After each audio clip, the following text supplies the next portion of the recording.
Vamos a cambiar de tema porque por primera vez un fallo judicial condena a un joven por hacerle bullying o un manoteo a un compañero de estudio.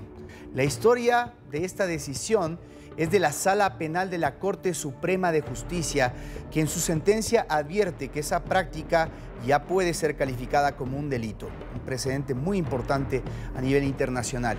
La Corte Suprema de Justicia determinó que el bullying o manoteo, que es un acoso juvenil dentro de los grupos escolares o deportivos, sí puede llegar a convertirse en un delito y que quien lo haga puede ser procesado por la justicia.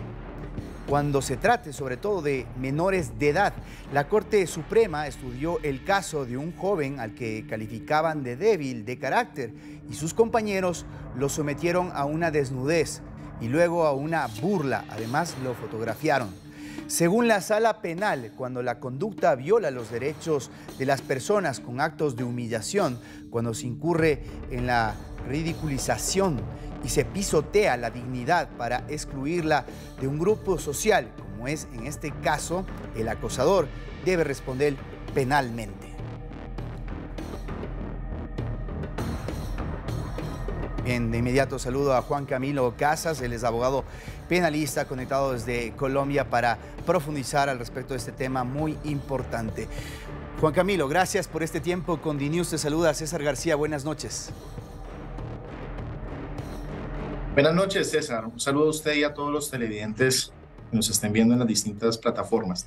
Bien, me parece muy importante primero iniciar con una reseña del caso. ¿Qué es lo que aconteció alrededor de este chico y por qué fue considerado como un caso de bullying que actualmente fue sancionado por la justicia penal? Vale, es importante primero establecer que el bullying como conducta no es delictivo. No hay un artículo dentro del Código Penal que diga bullying o especifique la conducta de bullying.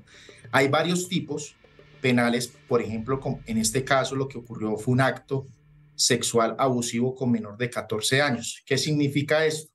Las personas o los jóvenes, mejor dicho, que le hicieron bullying a la víctima del caso, lo desnudaron, hicieron algunos actos de naturaleza sexual sobre su humanidad y por supuesto esto ya traspasa tal vez lo que puede ser un tema simplemente de menores, de estarse molestando, sino ya es de relevancia especial para el Estado, precisamente por esa connotación sexual.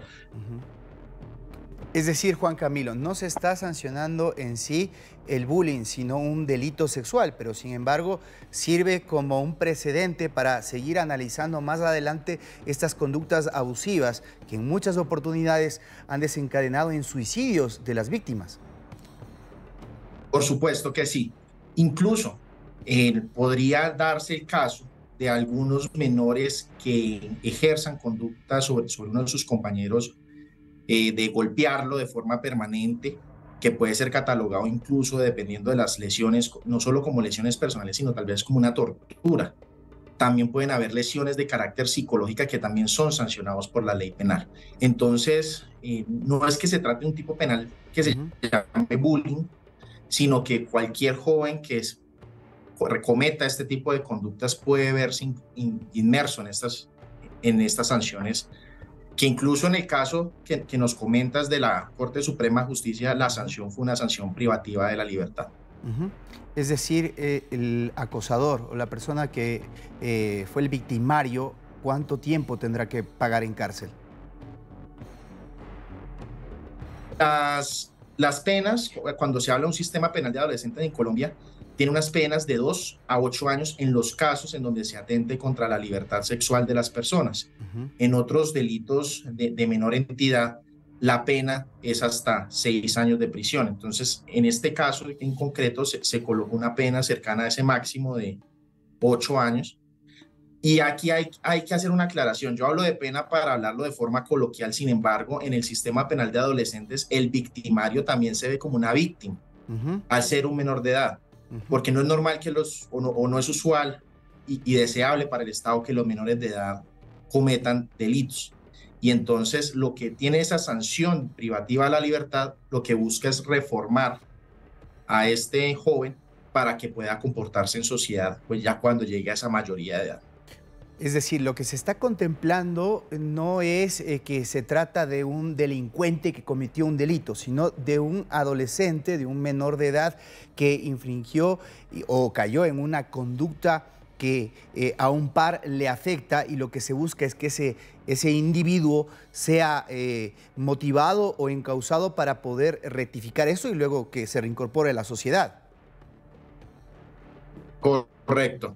No es un delito en el sentido clásico del delito de los adultos, por ejemplo, porque los menores de edad son considerados personas inimputables. Ujú. Sin embargo, por política criminal, a ellos, cuando cometen una conducta tipificada en la ley penal y además que genera un daño antijurídico a un bien jurídico, se les sanciona con este tipo de medidas, sanciones como la amonestación, como imposición de reglas de conducta o en este caso, por la gravedad de los hechos, sanciones privativas de la libertad. Juan Camilo, quisiera tu posición como abogado penalista, porque ahí se abre justamente el debate en el tema de que los menores de edad son inimputables, y esto ha generado en muchos casos, por ejemplo, cuando menores de edad son usados en temas de sicariato, ahora en esto que es muy frecuente, el bullying, que cada vez está afectando más al ambiente escolar. Muchas personas consideran que esto debe ser debatido con profundidad. ¿Cómo avanza ese debate en nuestra región? Hay varias posturas, entre ellas ser más duros con los jóvenes, en especial en edades de 16, 17 años, para que tengan casi un mismo juicio de una persona mayor de edad. Sin embargo, hay unos aspectos sociológicos, por ejemplo, la forma en cómo fue educado el menor. Los menores, no solo por constitución política de Colombia, sino además por compromisos internacionales, tienen un especial régimen de protección por parte del Estado y los particulares. Y al existir estas conductas delictivas, normalmente lo que se viene atrás es una persona mayor de edad o que los está usando para delinquir, aprovechándose tal vez de su inexperiencia en la vida, como también puede ser un tema de falta de oportunidades, entre otros aspectos pues, sociológicos importantes. Mi postura es que se debe darse ese trato diferencial en lo que es un menor de edad y un mayor de edad. Ujú. Ahora, Juan Camilo, el tema no debe quedarse en el caso. Para que sea un ejemplo para la sociedad, debe ser estudiado, y de alguna manera para que dentro de los centros educativos genere una reflexión, para que otros que están en esa condición sepan que hay una sanción en el caso de que incurran en este tipo de conductas. En ese sentido, importante también socializar lo que se ha tratado hoy a nivel de la justicia. Es muy importante socializar este tipo de conductas al interior de los planteles educativos. Y es más importante no solo porque ocurren las conductas y pueden responder los estudiantes, Ujú. siendo menores de edad incluso. La responsabilidad penal, por ejemplo, en Colombia arranca desde los 14 años. Pero también hay una responsabilidad o puede existir una responsabilidad de los adultos que están acudiendo o que tienen una posición de garante sobre los menores.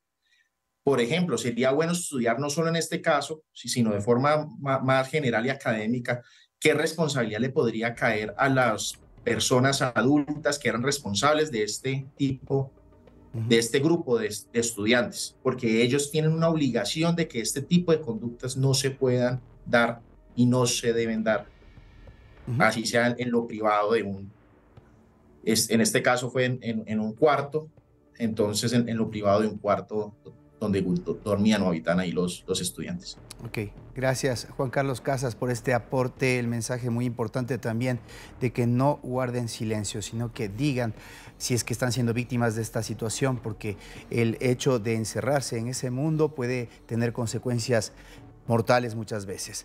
Gracias, buenas noches. Buenas noches a ustedes, César. Hasta luego.